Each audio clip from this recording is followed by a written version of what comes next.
Well, we are joined by Ijaz Ahmed, who is obviously responsible for the CATS ambulance that have been deployed here. Since morning, we will be getting an update of what he has been tracking, the amount of casualties and obviously the injured people that he has been taken from his very ambulances. Sir, क्या exactly update है थोड़ा बताइए.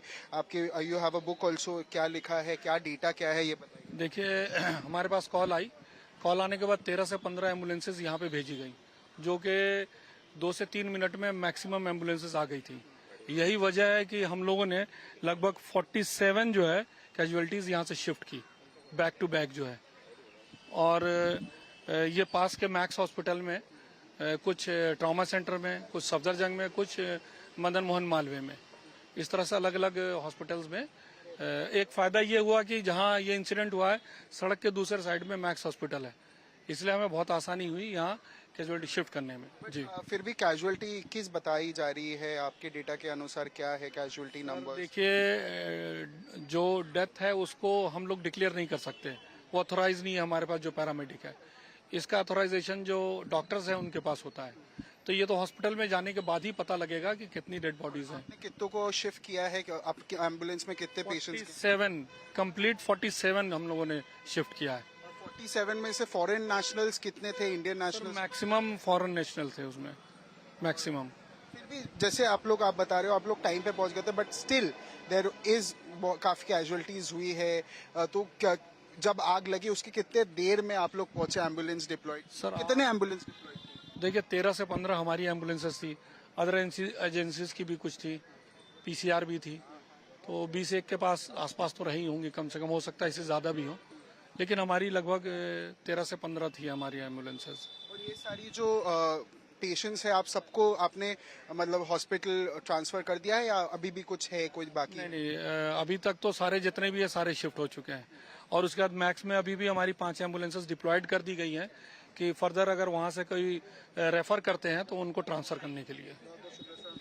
So yes, viewers, we spoke to Ijaz Ahmed, who obviously is responsible for the CAT ambulance, and he clearly stated that 47 people have been, rescued and taken from the ambulances to different hospitals. Among them, most of them were even foreign nationals. This is me, Brian Thomas, signing off with camera person Sudhir for NewsX Delhi.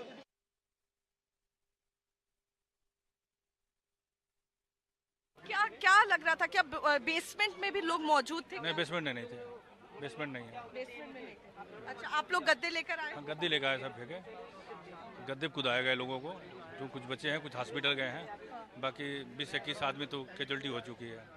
उस time की जो condition थी ये थी कि बस किसी तरीके से इनको बचाया जाए, क्योंकि आशा नहीं थी कि गाड़ी आ जाए. गाड़ी को कॉल ही कर सकते हैं ना, जबकि 1 किलोमीटर की रेंज पे यहाँ पर मालवीय नगर पीछे ही दमकल है. 1 किलोमीटर की रेंज पे साकेत में, यहाँ मालवीय इधर है कुचबिहार साइड में. रेंज दोनों की 1 किलोमीटर है, पर गाड़ी को आने में टाइम लग गया.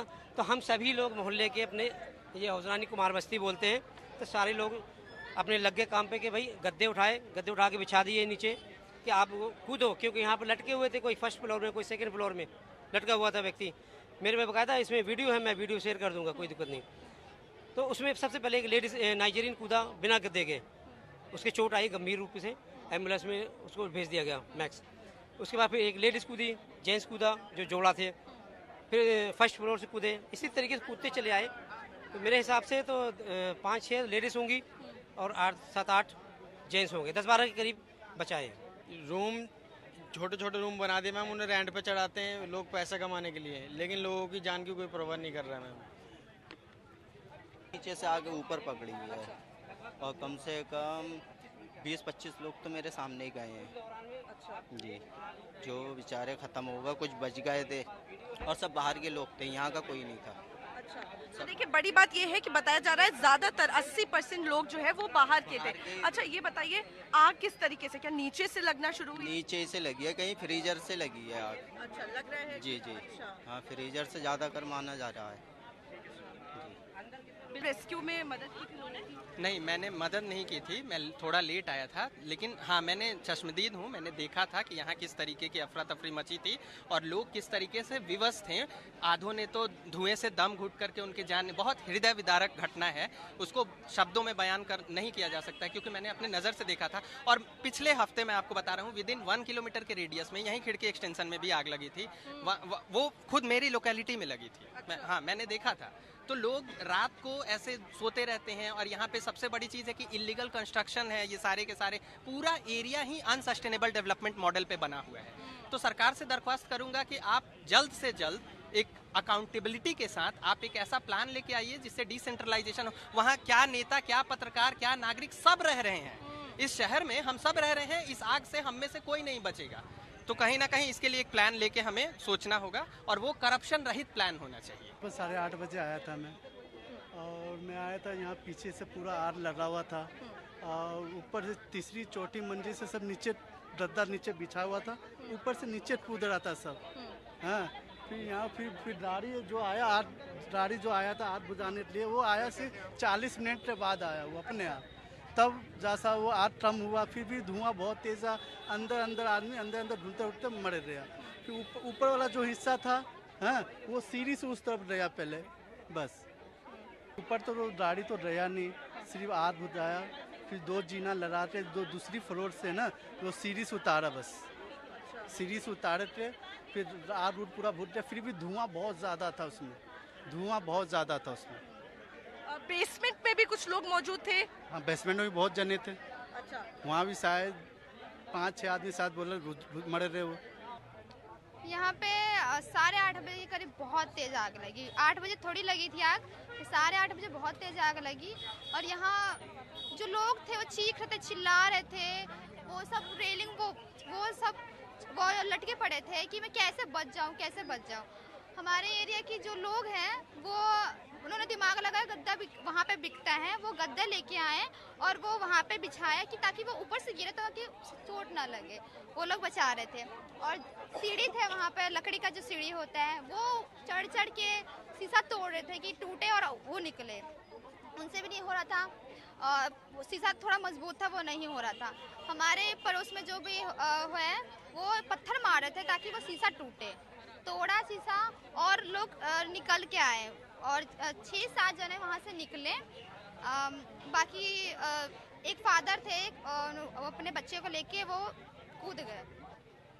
8:20 पर जब आग लगी थी तो हमने रियाजुद्दीन भाई से गद्दे लेकर के और दिनेश यादव बीट कांस्टेबल ने हथौड़ी से शीशे तोड़े थे और हमने पत्थरों से शीशे तोड़े थे। और फिर वो लोग वहाँ से लोगों को बोला था कि आप नीचे जंप कर जाइए। हमारे साथ लोकल लोग काफ़ी लोग थे, सब लोगों ने मिल करके रेस्क्यू ऑपरेशन स्टार्ट कर दिया था, पुलिस प्रशासन और फायर ब्रिगेड और एम्बुलेंसेज के आने से पहले।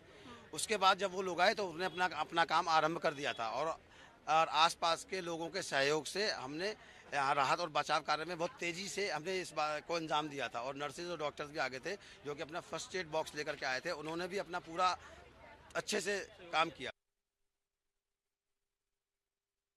I'm standing right here in the Malviya Nagar area where the B&B which caught fire and ultimately that killed 21 people and injured at least 40 people. I'm standing right here, as you can see in the visuals. This is the exact location and this is the exact B&B that caught fire, and at least 5-story buildings that you see has been completely burnt down as the massive inferno engulfed this whole building. What we're given to understand is that the fire the fire call was received around 9:45 p.m. is what the DFS says, but the local people, if they are to be believed, that the fire initially began at around 8:45 a.m. in the morning. And as you can see right now, the condition of this building is completely has been left ruins. The building is completely has turned dark black, as you can see. And as of now, as you can see in the visuals, the Delhi police is here investigating the possible cause of the fire.